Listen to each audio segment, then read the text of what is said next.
Hey everyone, welcome back. We're going to be doing a deep dive into rebranding today. And we're using a really fascinating newsletter called August. It's a Korean newsletter, and it's all about media trends. And this one in particular caught my eye because it's about rebranding. And it seems like every company is rebranding these days, right? Is it just a fad or is it just a trend that everyone's hopping on the bandwagon? Yeah, it's a good question. I think the interesting thing is it's not just about looking cool, right? It's about adapting Yeah. to the current market, Yeah. which is never standing still. Okay, so how about we break this down a little bit? First of all, what even is rebranding? Is it just getting a new logo? Well, it's more than just a new logo. It's more than a new coat of paint. It's really a transformation. Hmm.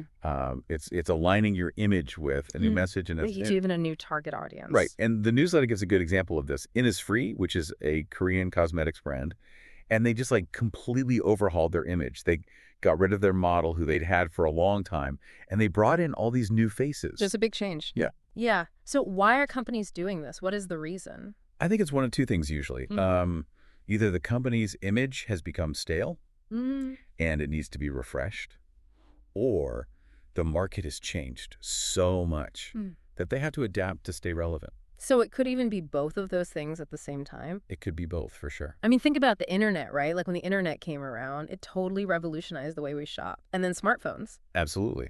And, the newsletter even highlights how the pandemic sort of accelerated all of this because suddenly everyone was shopping online and consuming digital content more than ever before. So brands had to get creative to stand out in this new digital landscape. And you're making me think about this company, Dangjin, which I love this name because it means carrot in Korean. But they went from being this used goods marketplace to a local community platform. And that's a huge shift, right? It is, yeah. It I is. wonder how they did that. Well, they started adding features for the local community like Mm-hmm. local news and forums.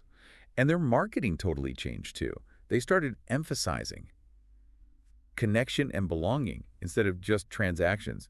It's really interesting how they kind of shifted their whole focus. And the newsletter also talks about how this isn't just like a magic bullet. Rebranding, it's expensive. Oh, absolutely.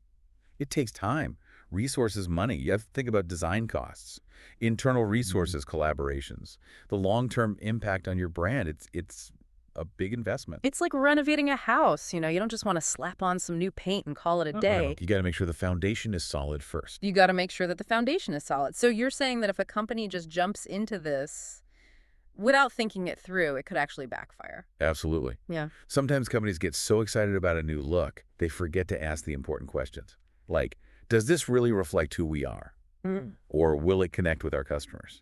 Right. And a great example of this, which the newsletter talks about, is Gap, the clothing brand. They tried to simplify their logo, and it was a disaster. Yeah, it was a classic example of a rebrand that backfired. They ended up going back to the original after like 6 days. 6 days. That's how bad it was.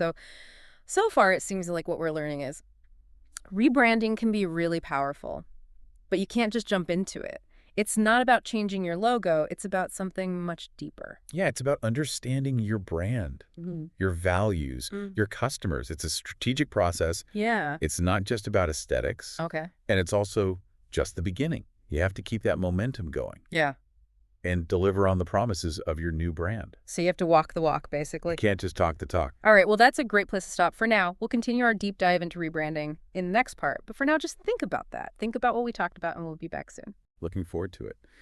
Picking up where we left off, the newsletter talks about this trend toward simplicity and global appeal in rebranding. And it's like almost all brands are doing it. They're simplifying their logos, using bolder colors, and trying to appeal to a wider international audience.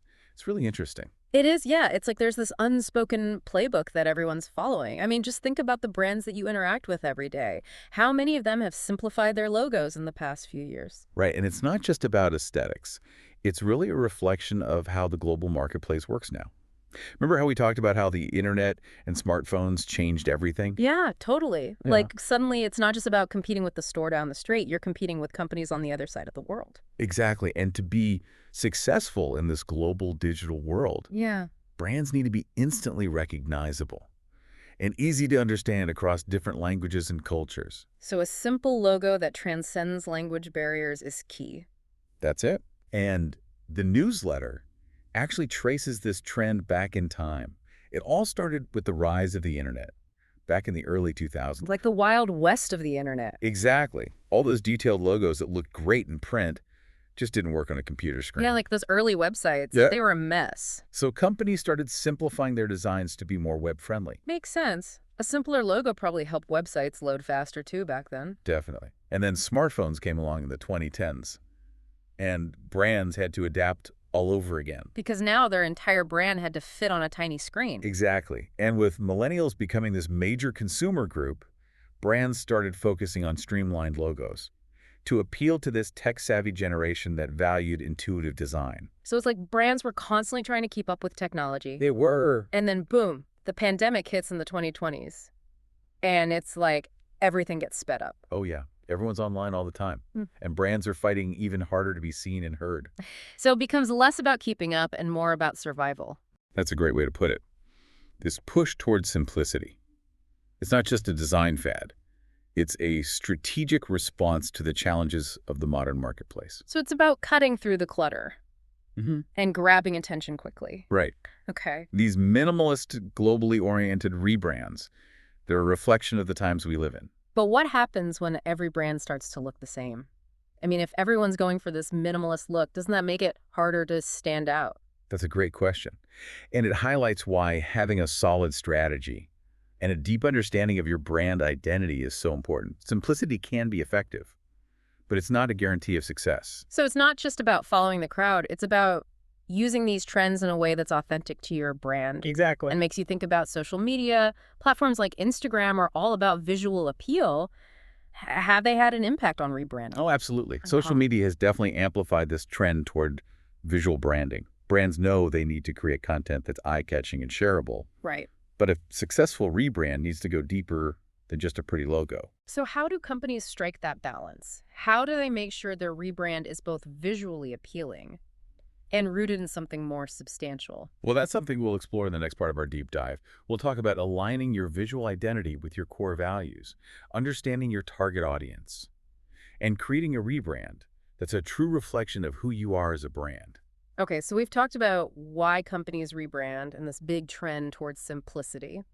But what are some of the things companies should be thinking about before they even start sketching out a new logo? Well, the newsletter talks about this idea of metacognition, which is basically taking a step back and really examining your motivations and goals for rebranding. So it's like checking your map before you start driving. Exactly. And the newsletter suggests asking yourself some tough questions, Yeah. like, is our brand message actually outdated? Or are we just trying to be trendy? Right? Or even, do we need a whole new identity? Or just a little refresh? Yeah, and maybe the most important question is, are we willing to risk losing some of our existing brand equity? Because remember what happened with Gap. Oh, yeah, that was a disaster. It shows that change isn't always good. And the newsletter also points out that customers often have this emotional connection to brands. What a company might see as outdated, a customer might see as familiar and trustworthy. That's so true. It's like that old comfy sweater you can't bring yourself to throw away. Exactly. So you have to be really careful. You want to evolve with the times, but you don't want to alienate your loyal customers. It's a balancing act, for sure. And even when a rebrand is done well, it's still just the beginning. Right. You have to keep that momentum going. You have to actually live up to the promises of your new brand. So it's not enough to just look different. You have to act differently, too. Exactly. You got to walk the walk. All right, so to wrap up what we've learned from August, rebranding can be super powerful, but it's not a decision to take lightly. Nope.